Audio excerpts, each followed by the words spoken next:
अस्सलाम वालेकुम दोस्तों, मेरा नाम है तनवीर अहमद और आप देख रहे हैं क्रिएटिव 10 फ़ोटो स्टूडियो का यूट्यूब चैनल। आज की वीडियो में हम बात करते हैं कि क्यों सिर्फ फ्रीलांसर होना काफ़ी नहीं है, और ये मैं बात कर रहा हूँ उन सब दोस्तों के लिए जो कि ऑलरेडी फ्रीलांसिंग कर रहे हैं।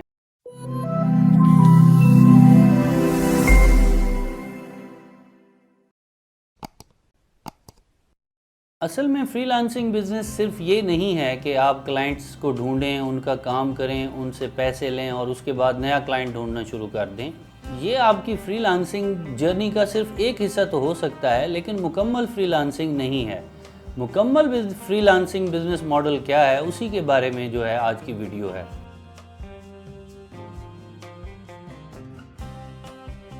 असल में फ्रीलांसिंग बिज़नेस मॉडल ये नहीं है कि आप क्लाइंट ढूंढें और उनका काम करें और उनको सर्विसेज दें, पैसे लें और उसके बाद अगला क्लाइंट ढूंढना शुरू कर दें। ये आपकी फ्रीलांसिंग जर्नी का एक हिस्सा तो है, लेकिन मुकम्मल फ्रीलांसिंग नहीं है। मुकम्मल फ्रीलांसिंग बिज़नेस मॉडल क्या होता है, उसी के बारे में आज मैं आपको बताना चाहता हूँ। फ्रीलांसिंग का जो रिवायती तरीका हम इस्तेमाल करते हैं, यानी जब हमें क्लाइंट देता है तो हम काम करते हैं और उसके पैसे ले लेते हैं, और जब हमें क्लाइंट काम नहीं देता तो फिर हम कई हफ्ते फारिग गुजार देते हैं। ये तरीका एक बहुत ही वक्ती किस्म का तरीका है और लॉन्ग टर्म में हम इसको मुस्तकिल बुनियादों पर एक कामयाब बिज़नेस नहीं कह सकते, क्योंकि ये ज़रूरी नहीं है कि आपके क्लाइंट्स के पास हर वक्त आपको देने के लिए काम अवेलेबल हो, और ये आपके लिए एक मुस्तकिल एक जॉब रहती है कि आप नए क्लाइंट्स ढूंढें और उनका काम करें और उनसे पैसे लें। ख़ास तौर पर कोरोना पेंडेमिक में मैंने इस चीज़ को शिद्दत से महसूस किया कि आपके क्लाइंट्स काम के दौरान भी गायब हो सकते हैं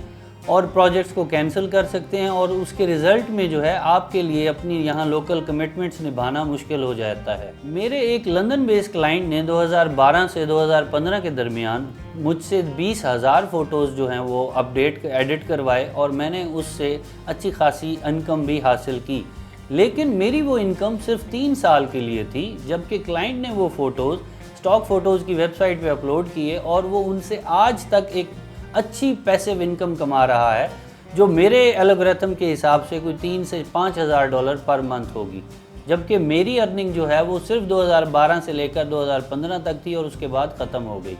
तो ये एक मिसाल है फ्रीलांसिंग बिज़नेस मॉडल को सही तरह इस्तेमाल करने के लिए, उसको समझने के लिए। 2015 के बाद वो क्लाइंट का काम मेरे लिए ख़त्म हो गया और मुझे नए क्लाइंट ढूंढने के लिए दोबारा से मेहनत करना पड़ी, जबकि क्लाइंट को उन्हीं फ़ोटोज़ की जो अर्निंग है वो पैसिव मंथली 3 से 5,000 डॉलर मुसलसल मिलना शुरू हो गए। इसके बाद सेम क्लाइंट ने 2016 में 10,000 वेक्टर बेस्ड आइकन और बैकग्राउंड्स का स्टॉक बनाया और उनको भी बेचने के लिए अपलोड कर दिया, और उसकी पैसिव मंथली इनकम में एक अच्छा खासा इजाफा हो गया। और मैं 2016 में भी नए क्लाइंट्स ढूंढ रहा था ताकि मैं जो है अपनी कंपनी को स्मूथली चला सकूं।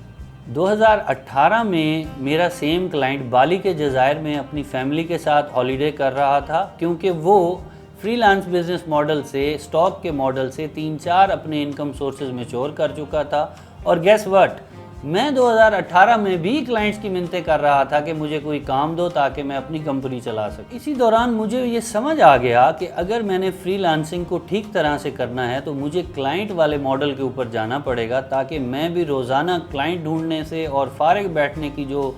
खबासत है उससे बच सकूँ। तो यहाँ पे ये मिसाल भी सादर आती है जो मैंने अपनी पिछली वीडियो में की थी कि don't put all the eggs in same basket, ताकि आप अगर खुदा ना खास्ता फ्रीलांसिंग के किसी एक मॉडल में फ्लॉप होते हैं या कोई नुकसान उठाते हैं वक्ती तौर पर, तो उस दौरान आपकी एक मंथली इनकम स्ट्रीम जो है वो डिस्टर्ब ना हो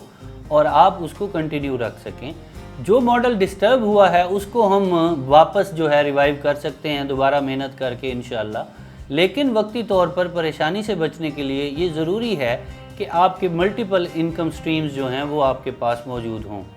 इसी दौरान फिर मैंने भी अपने स्टॉक फ़ोटोज़ और कंप्यूटर जनरेटेड इमेजेस बनाना शुरू किए, ताकि मैं एक पैसिव इनकम का ज़रिया जो है वो पैदा कर सकूं अपने लिए। इस काम को करने से ये फ़ायदा हुआ कि एक तो मेरी मंथली पैसिव इनकम में इजाफा हुआ, और उसके साथ साथ मुझे फारिग बैठने का मौका नहीं मिला, और मैं क्लाइंट का काम ना होने की सूरत में भी अपने स्टॉक के लिए बिज़ी रहता हूँ अपनी टीम के साथ। कोविड-19 की वजह से जो फ्रीलांसिंग बिजनेस मॉडल में वक्ती तौर पर इशू पैदा हुए, वो भी स्टॉक के इस बिजनेस की वजह से मुझे सॉल्व करने में बड़ी आसानी हुई अल्हम्दुलिल्लाह। तो अगर आप भी फ्रीलांसिंग बिजनेस को एक मुस्तकिल बुनियादों पर खड़ा करना चाहते हैं तो आपको क्लाइंट सर्विसेज के साथ साथ प्रोडक्ट बेस्ड वर्किंग भी ज़रूर करनी चाहिए, ताकि ड्राई स्पेल जैसा कि दिसंबर और जनवरी में हम देखते हैं कि फ्रीलांसिंग का काम बहुत स्लो हो जाता है हॉलीडेज़ की वजह से और क्रिसमस की वजह से क्लाइंट्स ऑफिसेज में नहीं होते, तो हम उस ड्राई स्पेल को भी बहुत अच्छे तरीके से गुजार सकते हैं अगर हम स्टॉक के बिज़नेस में इन्वॉल्व हों। तो आखिर में मैं तो ये समझता हूँ कि अगर आप सिर्फ फ्रीलांसिंग कर रहे हैं तो आप बहुत बड़े रिस्क पे हैं और शायद आप इसको मुस्तकिल सस्टेन ना कर सकें। ये बातें शेयर करने का मकसद ये है कि आप भी अपनी कंपनी के बारे में बर वक्त और अच्छे डिसीजन ले सकें और अपनी टीम के साथ साथ अपना भी लॉन्ग टर्म में फ़ायदा कर सकें। ये वीडियो देखने का शुक्रिया। अगर आपको इस वीडियो का कंटेंट यूज़फुल लगे तो इस वीडियो को लाइक करें और इस वीडियो को अपने दोस्त फ्रीलांसर्स के साथ भी लाजमी शेयर करें। आपसे मुलाकात होगी अगली वीडियो में। अल्लाह हाफ़िज़।